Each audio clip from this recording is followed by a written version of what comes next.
with Opium Lord. Could you guys introduce yourselves for me? I'm Luke, I'm in Opium Lord, I play the guitar. I'm Joe, I play bass at this time. And I'm Adam and I'm a guitar. In your own words, who or what is Opium Lord? Who or what is Opium Lord? Okay, Opium Lord is a collection of people who play music with down-tuned instruments and try to remember what they're meant to be doing.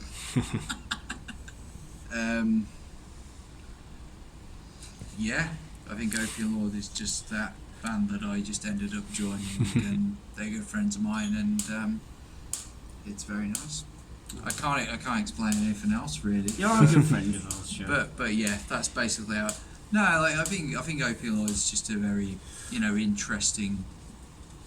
From my perspective, from joining them, it was just a very interesting band that was doing something a bit different with the genre, and I thought, it was nice that obviously in my previous project that I got acquainted with them, and I ended up just joining them, so it was really nice, Awesome. That's how I think about it.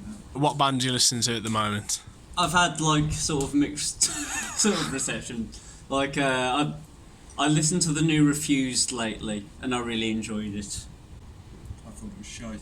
You thought it was shite? That's fair enough. Did you see them at the weekend?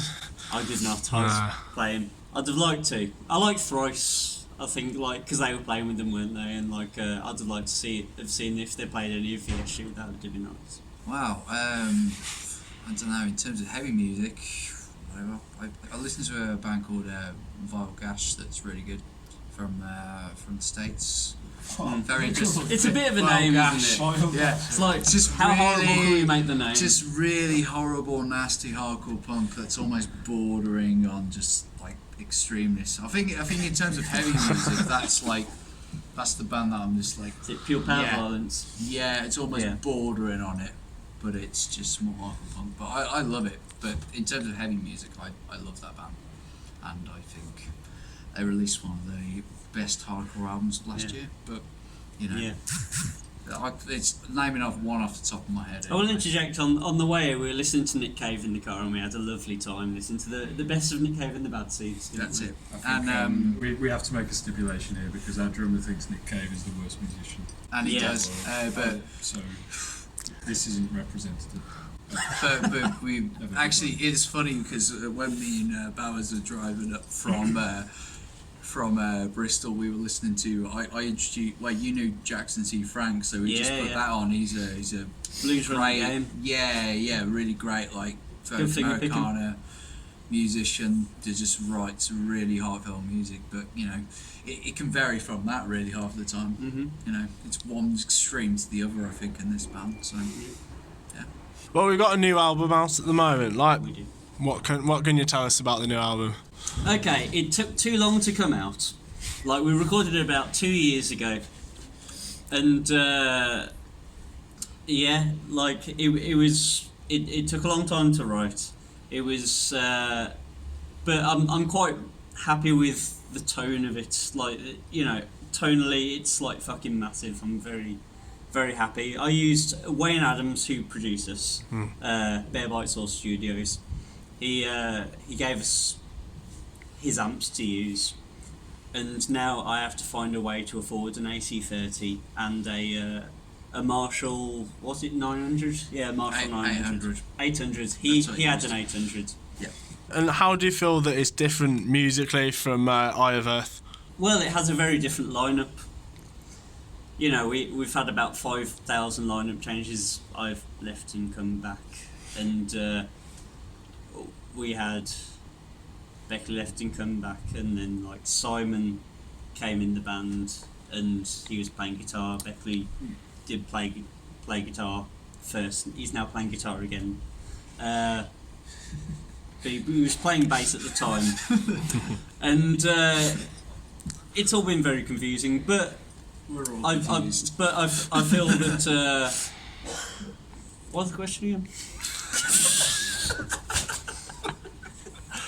How do you think, compared to Eye of Earth, that Vore has got musical progression? What's different about it? Well, it's got a lot more space in it. I could have just said that. It's got a lot more space in it. I think it's heavier.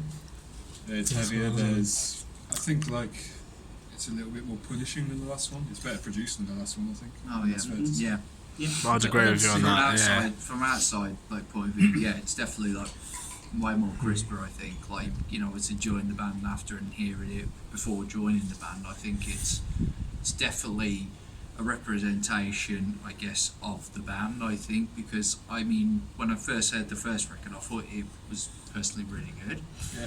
But I thought it was better when it was, you know, when Wayne did it. I think he really did a good job on it. But that was my personal opinion. Do you guys anything know about the lyrical inspiration for this album? Yeah. Well, there is this man here. Come in, Nathan. Come in, Nathan. God. On this album, so this album's quite political, I guess, really.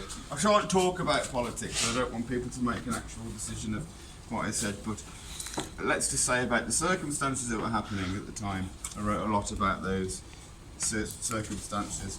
One of the songs is about Catalonian War, the Civil War. I kind of see myself as a little bit of a champagne anarchist, so a lot of the lyrics are about that as well. So, yeah. But you don't want to hear about the lyrics, everyone fucking hates We me. did a song about the Wolverhampton Wanderers. Oh, we did a song about Wolverhampton Wanderers. Yeah, it didn't get on the album though. No, because we didn't have room. It was too good for the same. album because it was about Steve Bull winning the Shirt of Anstrop. It's not on there. No, It's not on there. On about the Sherpa Van Do you want to Trophy. walk off in disgust? Is it not? I do. I wasn't party to this decision. I'm still angry about it. I'm still looking. I still lie awake at night thinking, why am we in this fucking shit band when they won't let me process my love for Wolverhampton Wanderers? What are we going to do with that? But largely, from what I gather, I don't think we should actually said that. we're the songs I don't are sort of think that. metaphors for the degradation of society that has happened via neoliberalism. What's that? Sorry, mate. Neoliberalism. What are you talking about?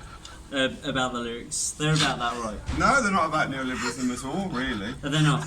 No, Well, where I would stand you get that from? corrected. So, if you can remember what the songs are about, right? If you try to remember what the songs, we're not going to go through the track list, are we? I could probably tell you what they're about doing that. But let's just say, as a little bit of a soupçon of information that goes into it, it's mostly about the political things that were going on at the time, but you could probably guess what was going on, like all the fucking shit around Brexit. I'm not going to say where I stand in that kind of thing, but probably more left than most mouth breathers. And Not biased at all. not biased at all. But yeah, so it's kind of political stuff. It's not about goblins or smoking marijuana because I'm a grown up, and it's just about that kind of stuff. So yeah. That's what the lyrics are about. Moving swiftly on. Please do. Opium Lord has got some very dark riffs. Could you talk us through the inspiration and headspace that you get in when you're jamming out songs and that? About the dark riffs. Well, to be honest, like they come from a very non-dark place. In all honesty, they come from just Positive really, metal. you know, positivity. Like Yeah. I'm trying to like create like an energetic sort of feeling, an energetic vibe. But you know, I find personally like at the time anyways, like down tuning stuff is like, oh, this is new and exciting. You know, I haven't done this before, and yeah, it's just quite exciting. Bowes is the kind of person that looks into a child's eyes and sees love. It's very powerful, isn't it, Bowes? Beautiful. What about you? Something Do you like like that. dark riffs? I don't What do you think of? I don't No, you think of Buddy Holly? No, Having a nice You like bath. surf rock? Having a foam bath. I would say that Christmas. when we started writing guitar parts, that like, yeah, surf rock was It's nice, isn't it? was what it was about. Yachting. I remember particularly me and Bruce having a conversation, Bruce isn't here, about how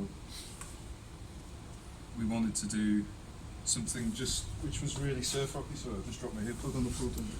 But like, and that was a big thing actually. Yes, and that was a big thing. Try and make it sound as reverbed as possible and spacey as possible. A bit like old-fashioned surf rock. I know that sounds a bit stupid when you listen to it, but that was in our minds at the time, I think.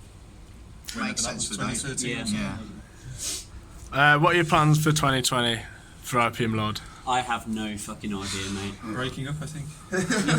Having a sit down. Going home, growing up. Having a lamb dinner. Yeah. That'd be nice. We don't know. I think we've always been with this band. We just kind of just fucking do whatever, basically. Yeah. We're the most nonchalant human beings you ever meet in your life. So. We live in the moment, so we'll see what happens. Yeah. Let's polish this off with some quick fire questions. So, what's your drink of choice? Anything. Bathums. Orange squash.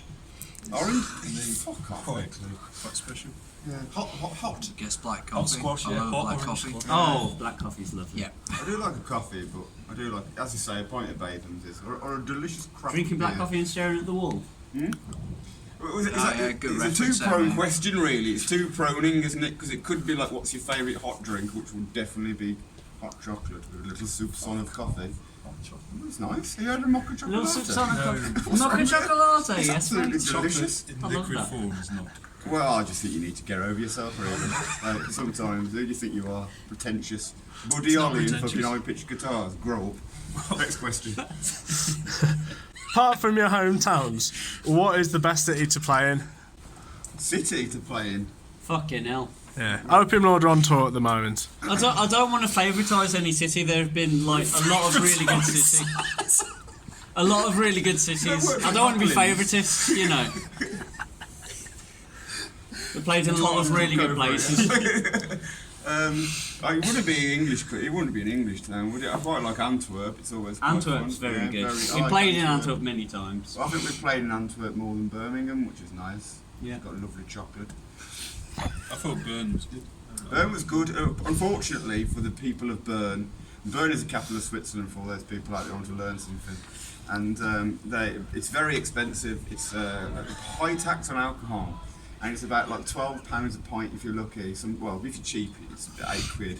And they gave us free alcohol from a bar. Oh god, they did give us free alcohol. All evening, and this was All last year, and I can remember having violent kind of stomach spasms the next day. I'm not going to go into the details of it, but that evening was probably one of the best moments of my life, because I was in Bern, one of the most expensive places on earth, drinking all of the alcohol For free. for free. Oh, it was great. So I would say, yeah, you are right. So I think like Antwerp, pardon? We're in agreement then, Bern. Well, yeah, I think it's Bern, like, then. yeah, it's a bit of a juxtapose of Bern and Antwerp, because Antwerp's got lovely chocolate. And Bern has got free alcohol. I wouldn't go there and I wouldn't go to Switzerland on holiday. It's too expensive. It's very good when you're playing a shit band, where you can go to Switzerland and drink free alcohol. I like that. There's Anyway. mountains there as well. There's a mountain. There is mountains. There is a yeah. story off piste talking about there's a little skiing joke for you. That we were going through this absolutely beautiful, like panoramic, beautiful mountain range. And You know, what were we driving listening to? through. We were listening to Limp Bizkit's Significant Other, and then our young friend here is quite a petulant young man, aren't you? Yeah. He wasn't happy about it whatsoever, because he wanted to listen to some like drone, which is like a human. I just think you should listen to something a bit grander when you're going through mountains. and Well, not I like some something you know, I had a lovely time. I was rapping along. It was nice. I saw people and looked at the mountains, and So people. there was a couple of people walking around. Yeah, there were a couple of avalanches, weren't there? There was a We saw couple some of- avalanches. It wasn't really an avalanche. It depends what you want to say, chronologically. There was a large body of If snow you're gonna have falling. an Nathan. argument of what is A large body of scientific, snow like, falling. Surely it should be like a barometer of when an avalanche or just snowfall.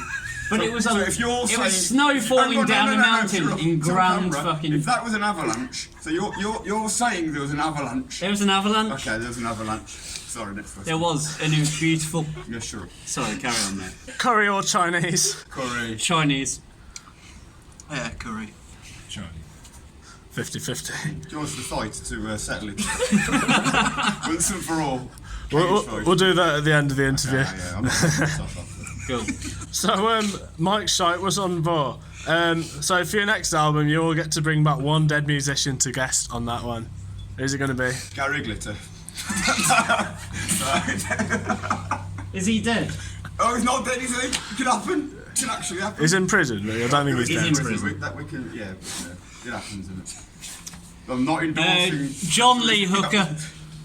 John Lee Hooker. I say Scott Walker. Yeah, Scott Walker. Glenn Gould. Remember that. He was good. Thanks so much for your time. This has been Opium Lord. Cheers, mate. Cheers. Thanks very much. Thank you.